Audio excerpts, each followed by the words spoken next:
Hi everybody, welcome to the astrology chat for September 30th, 2023, also known as Full Moon in Aries, Part 2. The keys for today are to let your mind and your heart stay open. Do not close yourself off from the possibilities and information that can help guide you to the next steps that you're being called to take as you're leaving your old self behind, as you're leaving old connections behind. Allow yourself to listen to your spirit, take risk, maybe be a little bit unconventional, but not to go overboard. Remember, this is a longer story. This is a long process. This is not something that you're going to achieve in a day. That shift to your new patterns, to your new habits, to having your mind open and your heart open to the new possibilities and the new situations that you're going to be going towards.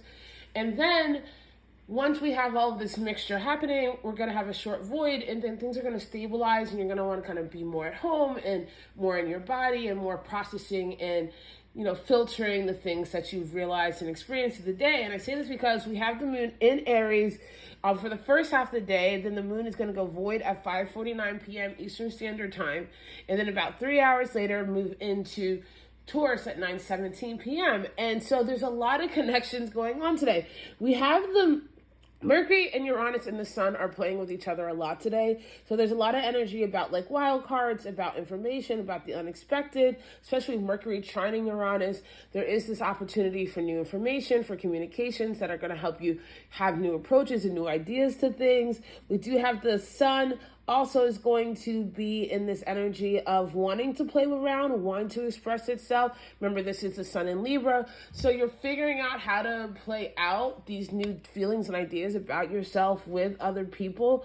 We do have the moon is going to make a conjunction to Chiron. So there is going to be about healing. It's going to be about being honest about what you're healing and what you're understanding. There's an opposition to Mars early in the morning that can make things a little hot and irritated, right? This is where you want to be responsible for how you're responding to things. You don't have to react.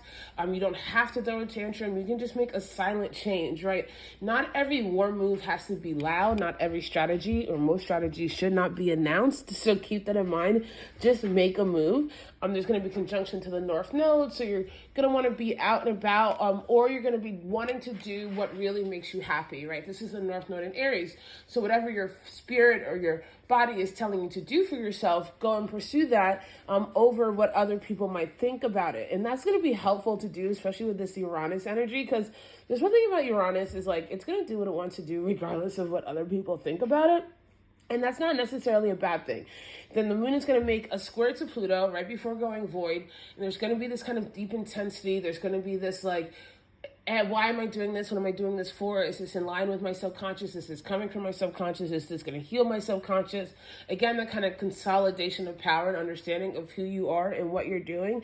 And then when the moon is in Taurus, it's going to sextile Saturn, and it's going to give like this form and function to the dream. Remember, this is Saturn retrograde in Pisces. So this is a mystical Saturn. This is a Saturn that wants to give discipline to the unseen, that wants to give form to the unseen. And so then there's that beautiful opportunity to connect with yourself. So there is a lot going on today, not necessarily a bad thing. Continue to pursue your own personal development and understanding.